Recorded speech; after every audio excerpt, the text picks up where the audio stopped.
I posted about the 12 free software you probably didn't know, and today I will tell you about softwares that you should avoid because it could end up causing more harm than good.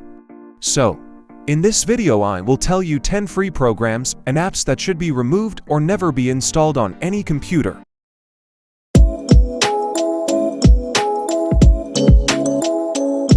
First up is the most used video sharing platform TikTok. It got popular very quickly over the last couple of years. In addition to apps for Android, iOS, it's also available for Windows. You can download it from Microsoft Store, but it is not available on Mac Store.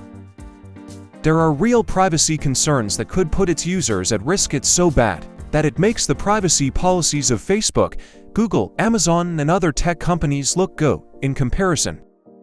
It's so intrusive that recently FCC Commissioner Brendan Carr had asked the CEOs of both Apple and Google to have TikTok removed from their app stores.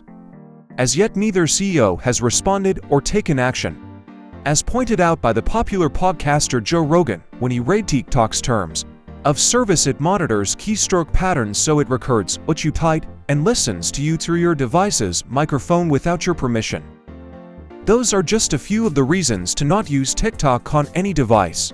Considering the lack of trust with this company, it's probably best to avoid them completely, including accessing their website in your web browser. Up next is PC cleaners. I never recommend using cleaning utilities anymore. Quite frankly, most available on the web just don't work as advertised, and there's always the risk of doing harm whether you're on Mac or Windows.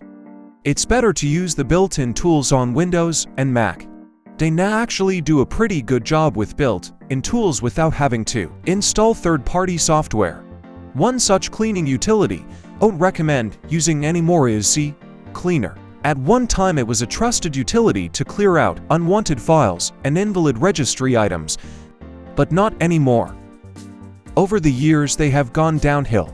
For example, the one thing I have witnessed, and so does others, is the installing programs without the user's permission and incorporating a data collection module that could not be disabled by the user. If you're an Apple user with an iPhone or an iPad that happens to have a Windows PC, I don't recommend using iTunes on Windows to sync your media collection. Although it is available on the Microsoft Store, it's full of bugs with users reporting numerous issues when syncing their files. The fact that it has more 1-star reviews than 5-star reviews should be a sign that it's not good at all. You're actually better off using iCloud for Windows or some other third-party tool. Up next is the Opera browser. At one time is one of my favorite browsers, but neither of the founders no longer with the company. It has lost its way. In what appears to be desperation to become relevant again, their marketing is somewhat misleading. For example, they claim to offer a free VPN, which is not accurate. What they claim is a VPN is actually a proxy, while a VPN encrypts your data using the best encryption available with strict protocols. Opera's proxy only uses HTTPS SSL encryption, which is the same basic level as most major websites. If your goal is to be truly anonymous, you're better off using a real VPN. Next in my list is Lightshot, a screenshot tool for Windows and Mac. Is a safe screenshot tool on its own, but does pose a security risk, especially when capturing personal data. When taking a screenshot, your capture automatically gets sent to their cloud storage, where you have no control of your data. On Mac, you're better off using the screenshot tool that's already built in, and on Windows the built-in snipping tool is pretty good, or you could use your favorite third-party program. Up next is U-Torrent. It is a BitTorrent client that lets users download and share files. I've mentioned them in the past and deserves mention again because misinformed people still think it's a trustworthy program. In addition to the annoying adware, in 2015, they got busted for installing a cryptocurrency miner called Epic Scale, with most users not being aware this program would run in the background, using up system resources to help make the company money. Whenever you buy a new Windows PC, there's often unwanted programs added by Microsoft itself or included by the manufacturer. It's always best practice to uninstall this bloatware that you don't need, using up your storage and other resources. A cool resource to check out is Should I Remove It? I'll put a link in the description.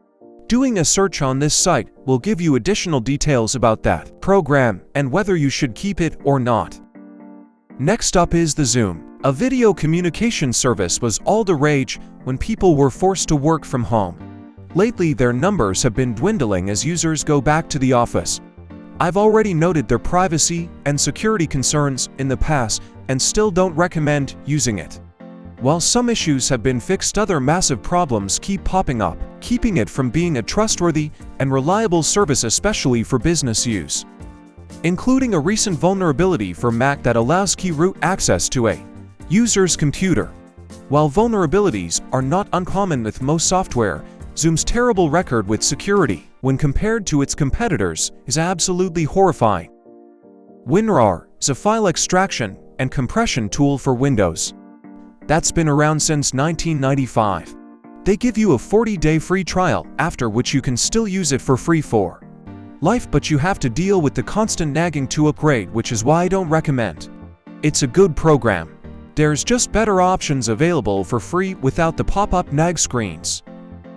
While extensions can be useful in expanding the capabilities and features of your browser, the small software application add-ons could also be hiding a dirty little secret, leaving yourself and your system compromised.